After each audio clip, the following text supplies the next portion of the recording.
Yang paling beruntung adalah mereka yang mampu ikhlas, mulai dari awal hingga akhir. Orang yang zuhud itu berpuasa dari makan dan minum, sedangkan orang yang arif itu berpuasa tanpa diketahui. Orang yang beriman selalu menyembunyikan apa yang ada padanya. Jika lisannya terlanjur mengucapkan sesuatu yang kurang baik, maka ia segera memperbaiki ungkapan yang diucapkan itu.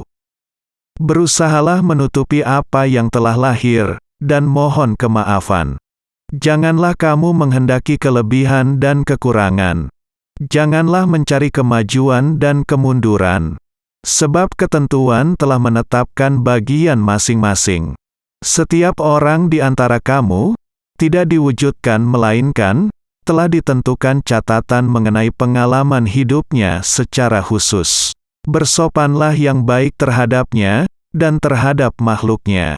Sedikitlah berbicara yang tidak berguna bagimu.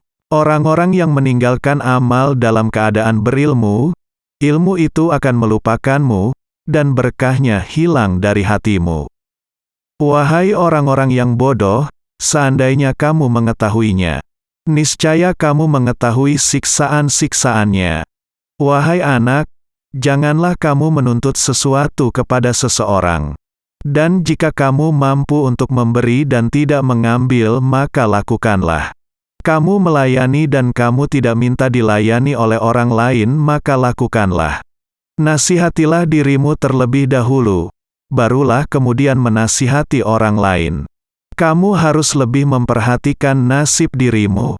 Janganlah kamu menoleh pada orang lain, sedangkan dalam dirimu masih ada sesuatu yang harus diperbaiki. Janganlah kamu takut kepada makhluk, dan janganlah kamu berharap kepada mereka.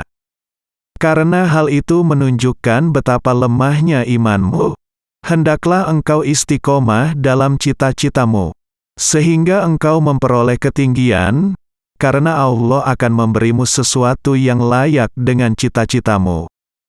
Dengan kebenaran dan keikhlasanmu, bersungguh-sungguhlah engkau, songsong dan kejarlah, karena sesuatu itu tidak akan datang kepadamu begitu saja. Jadikanlah akhiratmu sebagai modalmu, dan jadikan duniamu sebagai keuntunganmu. Gunakanlah seluruh waktumu untuk menghasilkan akhiratmu. Lalu apabila dari waktumu itu ada sedikit yang masih tersisa, maka gunakanlah untuk berusaha dalam urusan duniamu, dan mencari penghidupanmu. Berpikirlah, bahwasanya sesuatu yang kamu cintai di dunia ini tidak akan kekal selamanya. Tidak abadi dan pasti fana. Jika kamu telah menyadari hal ini, maka kamu tidak akan melupakannya walaupun sekejap. Sesungguhnya bencana terhadapmu, bukan untuk menghancurkanmu, melainkan sesungguhnya akan mengujimu, mengesahkan kesempurnaan imanmu, dan menguatkan dasar kepercayaanmu, dan memberikan kabar baik ke dalam batinmu.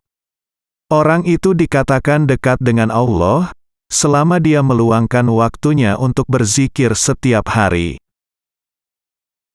Wahai muridku, jangan jadikan apa yang kamu makan dan minum, yang kamu pakai, yang kamu nikahi dan berkumpul dengannya, sebagai tujuan dan cita-cita. Semuanya adalah dorongan hasrat dan hawa nafsu. Dunia boleh saja di tanganmu, atau berada di sakumu, untuk engkau simpan dan pergunakan dengan niat yang baik. Tetapi jangan meletakkannya di dalam hati. Engkau boleh menyimpannya di luar pintu hati, tetapi jangan memasukkannya ke dalam pintu. Karena hal itu tidak akan melahirkan kemuliaan bagimu. Kefakiran adalah tidak punya sesuatu yang dibutuhkan, dan jika tidak membutuhkan sesuatu maka dinamakan kaya. Wahai hamba Allah, yang disebut kerja keras itu bukan terletak pada kekesatan pakaianmu dan makananmu.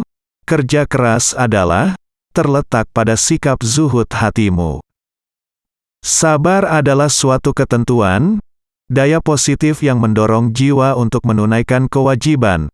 Selain itu, sabar adalah suatu kekuatan.